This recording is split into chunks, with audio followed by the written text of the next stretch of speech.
there, all you girl travelers. Now, for those of you who are new to solo travel, what I hear often is, how do you eat alone? Now, I get it. There's some people who feel very self-conscious about eating alone. Maybe they don't want to be noticed as the loner. Or some people feel just awkward because they don't feel like it's socially acceptable for them to eat in a restaurant on their own. That was my phone. Today I'm going to share with you my top 5 travel survival tips for how you can survive eating alone. There's a lot of things that I do alone in my life, and if I want to get these things done, then I have to bear the uncomfortable task of confronting myself and my fears. There are many ways to keep yourself occupied when you are eating alone. First, you have to realize that you're not as interesting as you think you are. Unless you're drop dead gorgeous or Angelina Jolie, there's going to be a large possibility that if you are in a crowded restaurant or in a restaurant where there's other people, you will probably not stand out. In fact, in the worst case scenario, you might actually get forgotten. The solo people are kind of like the unnoticeable ones. We're almost like the invisible people to some degree. And that's because eyes are constantly attracted to things with activity, you know, like people talking. You tend to overhear conversations and that draws your attention. Or if people are laughing loud, just activity going on outside. I could care less about people who are alone, unless I want to join them. A lot of times people just really don't care. They're either involved in their food, involved in the conversation with their friends, or people watching like you. Unless you dress really funny or you try to stand out, then the possibility is people would just kind of like notice you as part of the wallpaper. Imagine if you're filming yourself and talking to yourself while you're eating alone. That's a lot more awkward, actually. Number 2, focus on people watching. One of my favorite pastimes when I'm eating alone is people watching. People are interesting. From the way they're dressed, from the interactions they have, what's going on the street. Maybe you choose a spot eating outside so you can watch people on the sidewalk. Wherever it is that you choose to watch people, know that people watching is very entertaining. It's like having your own television set in front of you. It's observing the local environment and how it operates.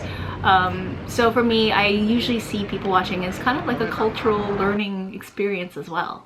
3, multitasking. Bring a book with you. More importantly, bring a guidebook with you so that you can brush up on your sightseeing or the history of the landmarks you're visiting, as well as like potential restaurants that you want to hit in the future or other activities that you haven't really thought of. I also like to use that time as me mentally trying to process my route and the next steps that I need to take. Sometimes I like to do photographs and photograph my food. Now this isn't fried morning glories, this is something different. It's like gozumdong vegetables. And the rice was unavoidable. Is I like to maximize my time, and I like to either observe my environment or use that time to help me on my journey or collect more ideas for my journey, because I have to get from place to place. A lot of times I'm eating on the run. I just eat my food and I go. Practice being zen. Okay, you want to do this with your eyes open though. Revel in your downtime. Enjoy the moment.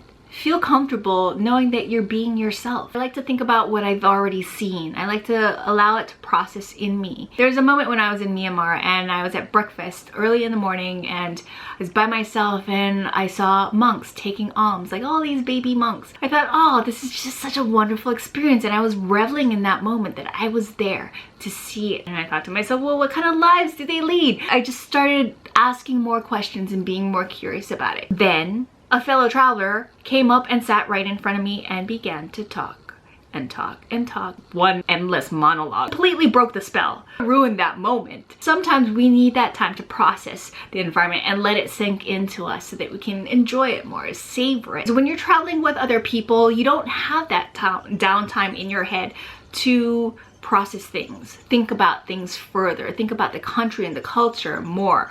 When I'm traveling, I'm romancing that country. I'm not trying to romance a travel partner. Times like that, I do love my moments of peace and calm. Eat street food. Street food is one of my favorite fast food takeout ideas, and it allows me to eat on the run. It also takes the pressure or burden off of me when I think about restaurants, because restaurants feel like, you know, it's some big affair. Restaurants feel like a more elaborate process. You know, you have to wait in a line to sit down, the waiter gives you a menu, you have to order, you have to wait, and then later on you have to think about, maybe I have to tip the waiter. All these things become like this whole prom date process. With street food, you just kind of like, you're in and out. You sit down at a table, they give you maybe a one-page menu, maybe you just order it off a board, or maybe you just point at what you want, but the food is just there, direct like fast food, and you get a culturally enriching experience. So I hope that was helpful for you. If it was, please give me a thumbs up or likes. Likes.